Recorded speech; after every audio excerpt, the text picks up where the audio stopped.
50 লক্ষ টাকা, 1 2 3 4 5 টাকা না, 50 লক্ষ টাকার লোভ কেউ সামলাইতে পারবে না। ঠিক এইরকমই ওই আলভি আর ওর যে প্রেমিকা, ওর নামটা আমি ভুলে যাই, ঈশা না কি জানি, ওই বাঘেও সামলাইতে পারে নাই। ইলিগেল ভাবে অন্য মেয়েদের ছবি ভিডিও ছবি ভিডিও এভাবে পোস্ট করে বেড়াবে এবং নিজেরা ঘরের মধ্যে বসে বসে এমন একটা ভাব নেবে তাদের চাইতে ভালো মানুষ আর নাই। আসসালামু আলাইকুম। অবশেষে জানা গেল ইকরা কেন নিজেকে শেষ করে দিয়েছে। আজকে আপনাদের প্রমাণ সহকারে দেখাবো, তাই বলছি পুরো ভিডিওটি না টেনে শেষ পর্যন্ত দেখতে থাকুন, তাহলে সবকিছু বুঝতে পারবেন ইনশাআল্লাহ। কথা আর বাড়াবো না, ভিডিওতে চলে যাব। তার আগে আপনার কাছে ছোট্ট একটি রিকোয়েস্ট, আপনি যদি আমার চ্যানেলের নতুন দর্শক হয়ে থাকেন তাহলে অবশ্যই চ্যানেলটি সাবস্ক্রাইব করে পাশে থাকা বেল আইকনটি বাজিয়ে দিতে ভুলবেন না। আর যারা অলরেডি সাবস্ক্রাইব করেছেন তাদেরকে জানাই অসংখ্য ধন্যবাদ। তো চলুন প্রথমে দেখে আসি ইকরা হত্যা নিয়ে একটি বোন কি বলেছে সেই ভিডিওটি।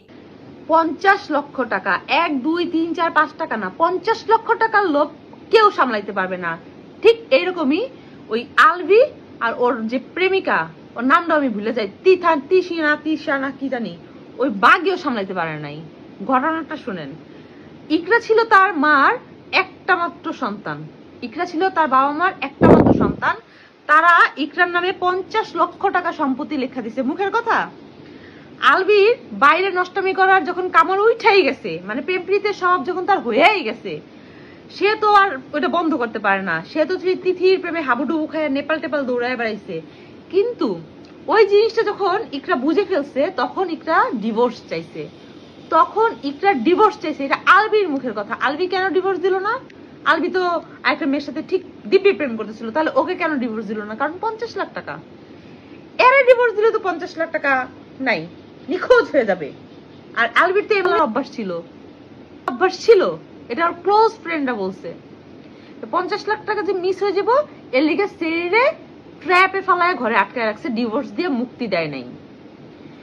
ওই এত কিছু সহ্য করতে না পারে, ডিভোর্স না পারে, এখন কি করতেছে? এখন ওই টাকাগুলা করছে, মইরা গেছে, সেটা কিন্তু অটোমেটিকলি মানে ওদের যে ছেলে রিজিকের হয়ে গেছে। এখন তো রিজিকও হাতে রাখতে হইব। এখন তো রিজিককেও তার আলবিকে হাতে রাখতে হবে। হাতে না রাখলে তো 50 লক্ষ টাকা সে হাতাইতে পারবে না। এই জন্য সে রিজিককে গৃহবন্দী করছে। তার নানা নানির কাছে আসতে দেয় না, কারোর সাথে দেখা করতে দেয় না, জাস্ট গৃহবন্দী। রিজিকের পুরো দায়িত্ব সে নিয়ে নিতে চেয়েছে। আমি বলি, যে স্বামীর কারণে সেই স্বামীর কাছে বাচ্চা কতটুকু নিরাপদ। ও কিন্তু ভালোবাসা বাচ্চাটা মানুষ করবে না, টাকার জন্য মানুষ করবে। কারণ ও যদি ভালোই বাসতো তাহলে বউরে ভালোবাসে ঘরে বাচ্চা রাখতো, বাচ্চা থাকতো, তিনি মরতে হইতো না। অতএব যে কোনো ওয়েতে ওই অসভ্য জানোয়ারের হাত থেকে রিজিককে বাঁচায় আইনা নানা নানির কাছে কাস্টাডিতে দেওয়া হোক। তো আশা করছি পুরো ভিডিওটি আপনারা মনোযোগ সহকারে দেখেছেন এবং এই বোন কি বলেছে সেটাও বুঝতে পেরেছেন। তো আপনাদের কি মনে হয়, আলভির কি এই লোভের কারণেই ইকরার জীবন দিতে হলো?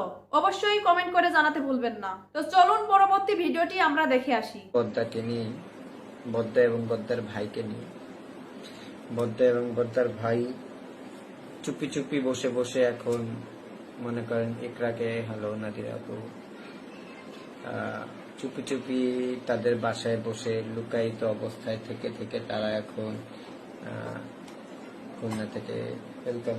কারণ তারা ইলিগেল ভাবে অন্য মেয়েদের ছবি ভিডিও ছবি ভিডিও এভাবে পোস্ট করে বেড়াবে এবং নিজেরা ঘরের মধ্যে বসে বসে এমন একটা ভাব নেবে তাদের চাইতে ভালো মানুষ আর নাই।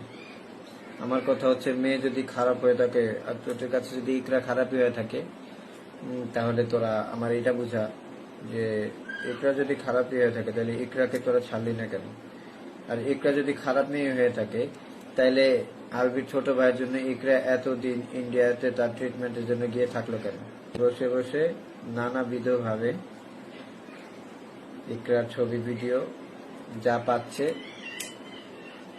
অনলাইনে প্রচার করে বেড়াচ্ছে, ঠিক আছে? তো এই আলবির ভাইয়ের রেকটাম ক্যান্সার ছিল, চিকিৎসাধীন অবস্থায় তাকে নিয়ে ইন্ডিয়াতে দিনের পর দিন মানে রাতের পর রাত ইকরা হসপিটালে ছিল। সেই ইকরার ভিডিও এই ভাইজান অনলাইনে ছড়িয়ে দেয়। এখন সে বলবে যে আমি করিনি। আপনি যদি না করে থাকেন তাহলে এই ভিডিওর যে অংশে আপনি ছিলেন সেই অংশটা কই গেল? আপনি কেটে দিয়েছেন, দেখিতে ওটা নেই। যাই হোক, এটা গেল। আশা করছি এই ভিডিওটি আপনারা সম্পূর্ণ দেখেছেন এবং এখানে কি বলা হয়েছে সেটাও বুঝতে পেরেছেন। আপনাদের কি মতামত অবশ্যই সেটা কমেন্ট করে জানাবেন। তো ভিডিওটি এই পর্যন্তই, দেখা হচ্ছে পরবর্তী ভিডিওতে। সেই পর্যন্ত সবাই ভালো থাকবেন, সুস্থ থাকবেন। আল্লাহ হাফেজ।